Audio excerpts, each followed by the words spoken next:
آئے ہیں ایک شاندار آخرت بنانے کے لیے. ہم اس دنیا میں کیوں آئے ہیں؟ ایک شاندار آخرت بنانے کے لیے. جو اس نیت سے دنیا میں زندگی گزارتا ہے اللہ رب العزت دنیا اس کی خود بناتے ہیں. انسان اپنی محنت سے اپنی دنیا نہیں بنا سکتا. انسان اپنی محنت سے اپنی دنیا نہیں بنا سکتا. وہ اپنے آپ کو نہیں بنا سکتا تو باقی دنیا کیا بنائے گا؟ ٹھیک ہے، میں چاہوں کہ میری جوانی کبھی بڑھاپے کی طرف نہ جائے، یہ ہو نہیں سکتا. میرا اپنے اوپر تو زور چلتا نہیں ہے. نہ میں اپنی مرضی سے آیا، نہ اپنی مرضی سے رہ رہا ہوں، اور نہ اپنی مرضی سے دنیا سے جاؤں گا. یہ کیسی دنیا ہے کہ اس کی کوئی بھی چیز میرے قابو میں نہیں ہے. آپ یہاں رہتے ہیں، میں کراچی میں رہتا ہوں، کوئی لاہور میں رہتا ہے، کوئی پنڈی میں رہتا ہے، اور آپ کو پتہ ہے کہ یہاں آپ اپنی مرضی سے نہیں آئے ہوئے. یہ بھی بڑی عجیب بات ہے. قرآن میں اللہ فرماتے ہیں 5 چیزیں ایسی ہیں جس کے بارے میں کوئی نہیں جانتا. جو اس کے بارے میں جو بات کر رہا ہے سب غلط کر رہا ہے. 5 چیزیں کون سی ہیں؟ سب سے پہلے ان اللہ عندہ علم الساعہ، اللہ کہتے ہیں سوائے اللہ کے کوئی نہیں جانتا قیامت کب آئے گی. وَيُنَزِّلُ الْغَيْثَ، بارش نے کب کہاں اور کتنا برسنا ہے کوئی نہیں جانتا. رزق کس کے پاس کتنا پہنچے گا اللہ فرماتے ہیں کوئی نہیں جانتا، صرف میں جانتا ہوں. وَيَعْلَمُ مَا فِي الْأَرْحَامِ، ماں کے رحم میں یہ تو معلوم کر لیتے ہیں کہ بیٹا ہے یا بیٹی ہے، لیکن اللہ فرما رہے ہیں یہ نہیں معلوم کر سکتے کتنا جیے گا، کتنا کہاں رہے گا، کیا کھائے گا، کیا پیے گا، نیک ہوگا، بد ہوگا، فرما بردار ہوگا، نافرمان ہوگا. اللہ فرماتے کوئی نہیں جانتا. پھر اللہ فرما رہے ہیں وما تدری نفس ماذا تکسب غدا، کوئی نفس یہ نہیں جانتا، انسانوں کو چھوڑو، کیڑے مکوڑے بھی یہ نہیں جانتے کہ کل ان کو ان کا رزق کہاں سے ملے گا. مجھے نہیں پتا تھا کہ آج میں کھانا یہاں بیٹھ کے کھاؤں گا، کوئی آئیڈیا نہیں. اللہ کہتے کوئی نہیں جانتا. پھر اللہ کہہ رہے ہیں 5ویں چیز وما تدری نفس بأی ارض تموت، کسی نفس کو نہیں پتا کہ اس کو موت کب آئے گی اور کہاں آئے گی. سلیمان علیہ السلام کے دور میں ملک الموت سے سلیمان علیہ السلام کی بڑی دوستی تھی، تو ملک الموت حضرت اسرائیل علیہ السلام یہ سلیمان علیہ السلام کے دربار میں اکثر آیا کرتے تھے. تو ایک دن دربار میں آئے تو ایک آدمی کو بار بار دیکھ رہے، وہ گھبرا گیا. کسی کو ملک الموت دیکھے اس کی ویسی جان نکل جائے گی کہ یہ مجھے، اور وہ بھی بار بار دیکھے تو ویسے ہی ہوش اڑ جائیں گے.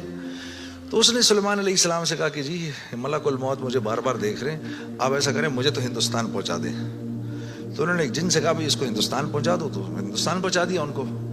تو بعد میں سلیمان علیہ السلام نے ملک الموت سے پوچھا کہ تم اس آدمی کو بار بار کیوں دیکھ رہے تھے؟ کہتے میں حیران ہو رہا تھا کہ اللہ نے مجھے کہا کہ اس کی جان ہندوستان میں نکالو، یہ یہاں کھڑا کیا کر رہا ہے.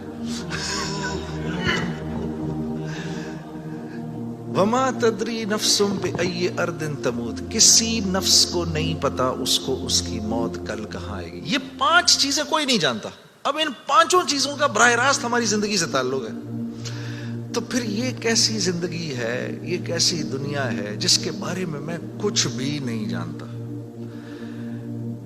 تو اللہ رب العزت نے دنیا کا بننا بگڑنا یہ انسان کے ہاتھ میں نہیں رکھا، یہ انسان کے ہاتھ میں نہیں رکھا. اور اختیار کتنا دیا؟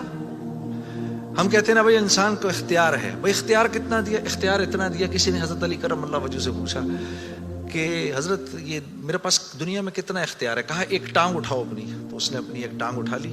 کہا جی دوسری اٹھاؤ. کہا جی وہ نہیں اٹھا سکتا. کہا بس اتنا اختیار ہے تیرے پاس، انسان کے پاس اتنا اختیار ہے. اور جو اختیار ہے وہ کیا ہے یہ جاننا بڑا ضروری ہے. انسان کے پاس کیا اختیار ہے؟ اللہ نے انسان وہ واحد مخلوق ہے پوری کائنات میں جو اپنی جان کے استعمال کو بھی جانتی ہے اور چیزوں کے استعمال کو بھی جانتی ہے. انسان کے علاوہ اور کسی مخلوق کو یہ نہیں پتا کہ میں نے اپنی جان کو کیسے استعمال کرنا ہے اور چیزوں کو کیسے استعمال کرنا ہے. گھوڑے کو نہیں پتا کہ میں نے اپنے آپ کو کس کام میں لگانا ہے اور میں نے بکری کا کیا استعمال کرنا ہے. بکری کو نہیں پتا کہ میں کس کام کے لیے دنیا میں آئی ہوں. اس کو کوئی آئیڈیا نہیں ہے کہ بلی کا میں نے کیا استعمال کرنا ہے. بلی کو نہیں پتا میں کیوں آئی ہوں، اور بلی کو یہ بھی نہیں پتا کہ میں نے کتے کے ساتھ کیا کرنا ہے.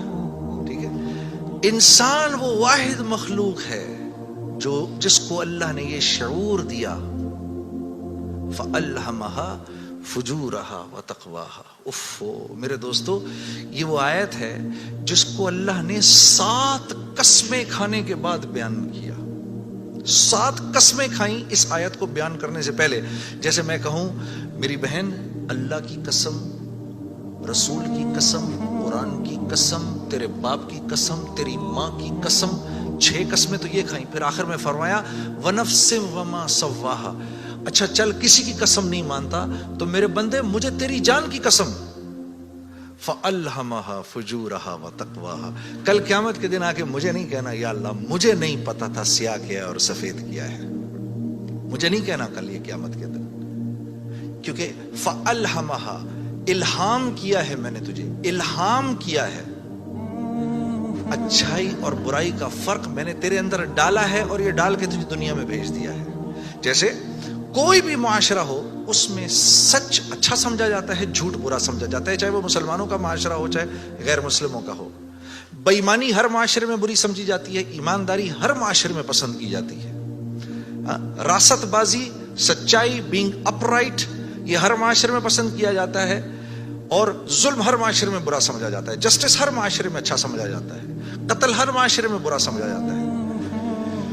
تو اللہ پاک فرما رہے یہ چیزیں دے کے میں نے تمہیں دنیا میں بھیجا ہے، میں نے تمہیں تمہاری جان کا استعمال بتا دیا، چیزوں کا استعمال بھی سکھا دیا، تو یا اللہ میں نے جان کا کیا استعمال کرنا ہے، میں نے جان کا کیا استعمال کرنا ہے؟ ہاں تو اللہ پاک فرما رہے قد افلح من زکاہا، تو نے اپنی جان کا تزکیہ کرنا ہے تو تو کامیاب ہو جائے گا، وَقَدْ خَابَ مَنْ دَسَّاهَا، اور اگر اپنے نفس کو تو نے کھلا چھوڑ دیا تو برباد ہو جائے گا۔ اب ان دو باتوں پر علماء نے تفسیروں کی تفسیریں لکھ دی ہیں۔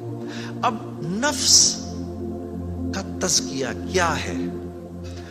نفس کو ہر اس چیز سے روکنا جس کو اللہ نے منع کیا ہے، یہ نفس کا تزکیہ ہے۔ سامنے نامحرم عورت ہے، اب نہیں دیکھ سکتے اس کو، ہاں وہ سامنے سے آئی، نظریں جھکا لی، اب نظریں جھکا لی اسی لمحے پچھلے سارے گناہ معاف ہو جاتے ہیں، اور اللہ ایمان کی وہ حلاوت دیتے ہیں جو آپ نماز میں محسوس کریں گے۔ پھر آپ نہیں کہیں گے کہ جی میں نماز پڑھتا ہوں میرا تو دھیان ادھر نکل جاتا ہے، پھر آپ نہیں کہیں گے۔ کان کو ہر وہ چیز سننے سے روکنا جس کو اللہ نے منع کیا، ہر اس چیز کو سننا جس کا حکم دیا۔ ہاتھ کو ہر اس جگہ استعمال کرنا جس کا حکم، ہر اس چیز سے روکنا جس سے منع کیا۔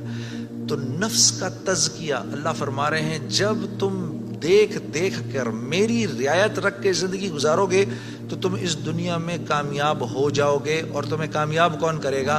ہم کریں گے، تم خود کامیاب نہیں ہو سکتے۔ ہاں یہ موت کے بعد ہوگا، فرشتے اعلان کریں گے وَلَكُمْ فِيهَا مَا تَشْتَهِي أَنفُسُكُمْ، اب کیونکہ تم نے دنیا میں تو ویسے کر لیا جیسے اللہ نے چاہا، ٹھیک ہے، اللہ کی رضا پر راضی رہے، تو اب وَلَكُمْ فِيهَا مَا تَشْتَهِي، اب جو کچھ تم چاہ رہے ہو انفسکم وہ پورا ہوگا۔ کیوں؟ نزلا من غفور الرحیم، کیونکہ تم اب غفور الرحیم کے مہمان بننے والے ہو، تو اب جو چاہو گے پورا ہوگا۔ اب کہہ لو مجھے اتنے بڑے بڑے گھر چاہیے، مجھے اتنی اتنی بیویاں چاہیے، اتنی اتنی حوریں چاہیے، دنیا کی عورتیں کہہ دیں کہ مجھے اس کی شکل دوبارہ نہیں دیکھنی۔ ہاں جی میں آ رہا تھا نا ادھر، تو اب میرے سفر میری بیوی تنگ آ گئی تھی، تو مجھے کہنے لگی کہ اب آپ کیا کر رہے ہیں؟ میں نے کہا عائشہ اتنا بڑا کام ہے مجھے جانے دو، تم جنت میں میرے سے 500 سال پہلے نہیں جانا چاہتی؟ تو کہنے لگی وہاں بھی اکیلا ہی بھیجنا۔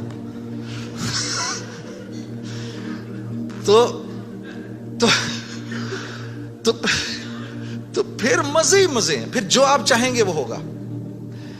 یہاں پابند کرنا ہے اپنے آپ کو اس دنیا میں، اور پابند کرنا اپنے آپ کو یہ سب سے مشکل کام ہے، یہ سب سے مشکل کام ہے، اپنے آپ کو پابند کرنا۔ آدمی کو اپنے آپ کو پابند کرنا پڑتا ہے، دنیا میں جس چیز کو حاصل کر رہے ہیں اس کے لیے اپنے آپ کو پابند کرنا ضروری ہے۔ تو دین کے نفع اٹھانے کے لیے کہ میں دین کے نفع اٹھاؤں، اللہ نے جو حکم دیا اس کے میں نفع اٹھاؤں، اس کے لیے پہلے ہمیں اپنے آپ کو پابند کرنا پڑے گا، اسی طرح سے اللہ جیسے کہہ رہے ہیں جب وہ پابند کر لے گا تو پھر اس کے نفع اٹھائے گا، اور جو جتنا پابند کر لے گا اتنا ہی نفع اٹھائے گا۔ جیسے 1 گز زمین بھی زمین ہے اور پوری دنیا بھی زمین ہے، جس کے پاس 1 گز زمین ہے وہ 1 گز زمین جتنے فائدے اٹھائے گا، جس کے پاس پوری دنیا ہے وہ پوری دنیا کے فائدے اٹھائے گا۔ تو جس کی زندگی میں جتنا دین ہے اس نے دنیا میں نفع اٹھانے ہیں، جس کی زندگی میں جتنا کم دین ہے پھر کیا ہے، مصائب اس کو گھیر لیتے ہیں، مصائب اس کو گھیر لیتے ہیں، حالات اس کو گھیر لیتے ہیں۔